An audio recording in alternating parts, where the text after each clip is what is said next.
আসসালামু আলাইকুম, আপনাদের সবাইকে স্বাগতম করছি আমার চ্যানেলে। আমি জান্নাতুল সাফা ঈশা নিয়ে আসলাম আপনাদের জন্য আরও একটি ডেইলি ব্লগ। আশা করছি সবাই ভালো আছেন। আলহামদুলিল্লাহ, আল্লাহ তাআলার অশেষ রহমতে আমি অনেক ভালো আছি। ভিডিওটি স্টার্ট করার আগে সবাইকে হার্টলি রিকোয়েস্ট করব, যারা আমার এই ভিডিওটি দেখছেন তারা প্লিজ ভিডিওটি স্কিপ করবেন না, সম্পূর্ণ ভিডিওটি দেখার চেষ্টা করবেন। যদি ভিডিওটি ভালো লেগে থাকে তাহলে অবশ্যই একটি লাইক দিয়ে ভিডিওটি কন্টিনিউ করবেন। যদি আপনি আমার চ্যানেলে নতুন হয়ে থাকেন তাহলে অবশ্যই চ্যানেলটি সাবস্ক্রাইব করে আমার পাশে থাকবেন। যদি আপনি সব কিছুই করে থাকেন তাহলে আপনাকে অসংখ্য ধন্যবাদ।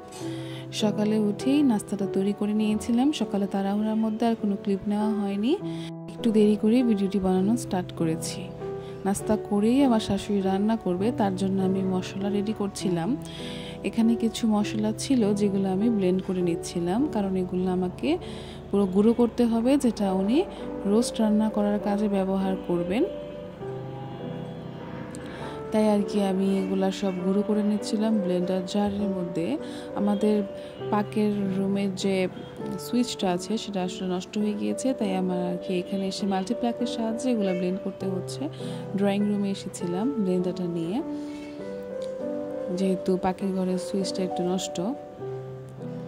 গুঁড়ো হয়ে গেল। এখন আমি পাখির ঘরে গিয়ে দেখলাম যে সে রান্নাবান্না করছে, তাই আমি ভাবলাম একটু ভিডিও ক্লিপ নিয়ে নিই, আপনাদেরকে দেখাবো। এই যে আরও একটা ইউটিউব চ্যানেল আছে, আমি নিচে আপনাদের সাথে শেয়ার করব ওনার ইউটিউব চ্যানেলের নামটি। আপনারা প্লিজ ওনার চ্যানেলটি যে একবার ভিজিট করে আসবেন। আপনাদের কাছে ওনার রান্নাবান্না অবশ্যই ভালো লাগবে আশা করছি। সে খুবই ভালো রান্না করতে পারে, এমনকি নতুন নতুন ইউটিউব চ্যানেল করেছে। আপনারা সবাই আমাকে যেমন সাপোর্ট করেন, প্লিজ আমার শাশুড়িকেও একটু সাপোর্ট করে আসবেন, ওনার কাছে ভালো লাগবে। আপনাদের কাছেও তার রান্নাগুলো ভালো লাগবে, একটু হলেও উপকার পাবেন তার রান্নাবান্নার টিপস থেকে আশা করছি। এখন উনি একে একে সব মশলাগুলি দিয়ে দিচ্ছেন। যেহেতু আমরা আজকে রোস্ট রান্না করব, তাই উনি সম্ভবত রোস্টের মধ্যে সব ধরনের সব মশলা দেওয়ার চেষ্টা করে। তো পাশে থাকেন, দেখতে থাকেন, অবশ্যই বুঝতে পারবেন কিভাবে কি রান্না করে। আমি ওনার কাছ থেকেই শিখেছি অল্প অল্প করে। আপনারাও আশা করছি দেখলে হয়তো বা কিছু একটু হলেও শিখতে পারবেন, বুঝতে পারবেন, কারণ উনি আমাদের থেকে বয়স অনেকটা বড়, আমাদের থেকে অভিজ্ঞতায় অনেকটা বড়। তাই আমি মনে করি যে তার এক্সপিরিয়েন্স, তার রান্নাবান্নার স্টাইল আমাদের থেকে অনেকটা ভালো, অনেকটা বেটার। এই তো তারপর মুরগির পিসেসগুলো সুন্দর করে দিয়ে দিল। এখন রান্নাটা এভাবেই কষানোর পরে তৈরি হয়ে যাবে। তারপর আমাদের দোকানের ভাত যাবে, তাই ওটা বেড়ে নিচ্ছিলাম, যেহেতু রান্না হয়ে গিয়েছিল। দোকানে তো মুরগি মাংস দেয় না, মাছ দেয়, ওটা আগেই রান্না হয়ে গিয়েছিল, তাই আর কি এই দোকানের দারোয়ানের ভাতটা বেড়ে দিলাম। এখন দেখি অন্য কি কাজ করা যায়। যেহেতু এখন প্রায় বেলা 2টা বেজে গিয়েছিল, সকালে আমাদের হেল্পিং হ্যান্ড যে কাপড়টা ধুয়ে দিয়ে গিয়েছিল, এখানে সব সাদা কাপড়, মানে পাঞ্জাবি পায়জামা থাকে না, ওগুলা শার্টস, এগুলা সব আমরা মার দিই। এগুলা কীভাবে রোদ দিই না, কারণ এগুলা মার দেওয়ার পর শুকাতেই তারপর এটা আয়রনে যায়। তাহলে কী হয়, কাপড়টা পুরাতন দেখায় না, কাপড়টা অনেকটা ভালো দেখায়, কাপড়ের ফেব্রিক্সটাও ভালো থাকে। তাই আমরা সবসময় কাপড়ে মার দিয়ে থাকি। তো মারটা সবসময় আমার শাশুড়ি দিয়ে থাকে, আমি বারান্দায় গিয়ে এটাকে শুকানোর জন্য দিয়ে দিব, কারণ আমি ঠিকভাবে মার দিতে এখনও পারি না, অনেকগুলো কাপড় থাকিয়ে, তাই আমার অসুবিধা হয়। এই তো সুন্দর করে আমার বারান্দায় কাপড়টা দিয়ে দিলাম, কারণ এই বারান্দা অনেক ভালো রোদ পড়বে একটু পরে, তখন কাপড়গুলো দ্রুত শুকিয়ে যাবে। এখন আমার কাজ শেষ, আমি এখন এখান থেকে চলে যাব আর একটু গোসল করে নেব, যেহেতু অনেকটা লেট হয়ে গিয়েছিল, প্রায় 2:10 মতো বাজছিল। গোসল করতে চলে যাব, গোসলের পরে তারপর আমি ফ্রেশ হয়ে আপনাদের সাথে শেয়ার করছি কি করা যায়, তারপর আপনাদেরকে দেখাবো। প্লিজ ভিডিওটি সম্পূর্ণ দেখার চেষ্টা করবেন, একটু ধৈর্য ধরে ভিডিওটি দেখবেন, এমনকি একটি লাইক দিয়ে, প্লিজ মনে করিয়ে দিচ্ছি আপু ভাইয়াদেরকে একটি লাইক দিয়ে ভিডিওটি কন্টিনিউ করবেন। আপনার একটি লাইক আমার জন্য খুবই গুরুত্বপূর্ণ, আপনারই মতো আরও অনেকজনের কাছে আমার ভিডিওটি পৌঁছে দিতে সাহায্য করবে। এই হচ্ছে আমার প্রিয় রুম। আজকে এই রুমটি আমি ক্লিন করিনি, আমাদের হেল্পিং হ্যান্ড এসেছিল, সেই আজকে রুমটা ক্লিন করে দিয়েছে, তাই কোনো ভিডিও ক্লিপ নেওয়া হয়নি।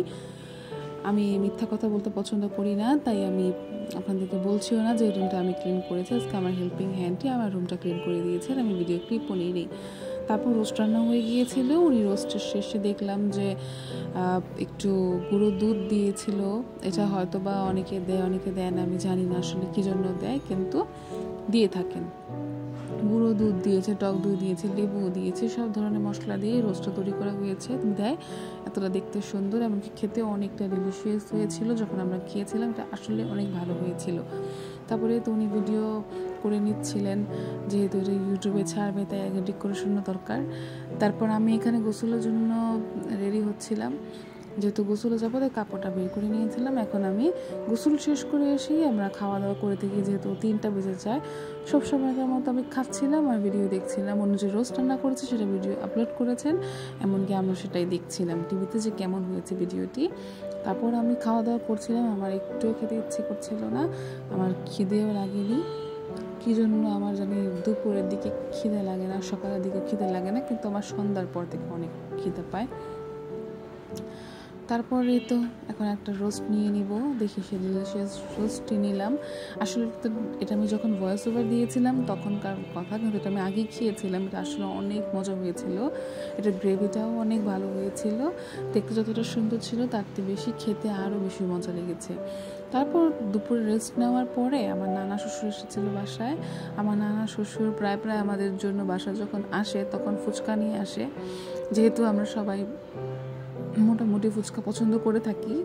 তো ফুচকা খাওয়ার সময় আমরা আবার একটু দই উপর দিয়ে ফেটিয়ে দিয়ে দিয়েছিলাম, মানে দই ফুচকা বানিয়েছিলাম। এটা খেতে অসম্ভব সুস্বাদু হয়েছিল, অনেক ভালো লেগেছে। আমার অনেক দিন যাবৎ ফুচকা খাওয়ার ক্রেভিংস হচ্ছিল, আর আমি এটা পেয়ে গেলাম। আমার কাছে অনেক ভালো লেগেছে, আমি অনেক খুশি হয়েছি। অসংখ্য ধন্যবাদ নানাকে আমাদের ফুচকা ট্রিট দেওয়ার জন্য। এই ফুচকাটা খাওয়ার পরে যেহেতু অনেকটা ফুচকা খেয়ে নিয়েছিলাম তাই পেট ভরে গিয়েছিল, তাই রাত্রে কোনো খাবার খাইনি।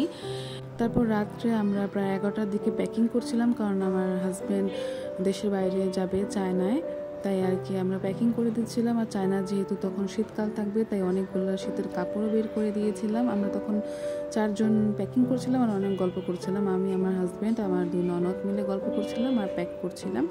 এই তো তাদের ফ্রেন্ডসদের 4 জনের টিকিট প্যাকিংও করা হয়ে গেল। এখন তারা সকাল 8টার দিকে বের হয়ে যাবে, তাই আমাদের ঘুমিয়ে পড়তে হবে দ্রুত।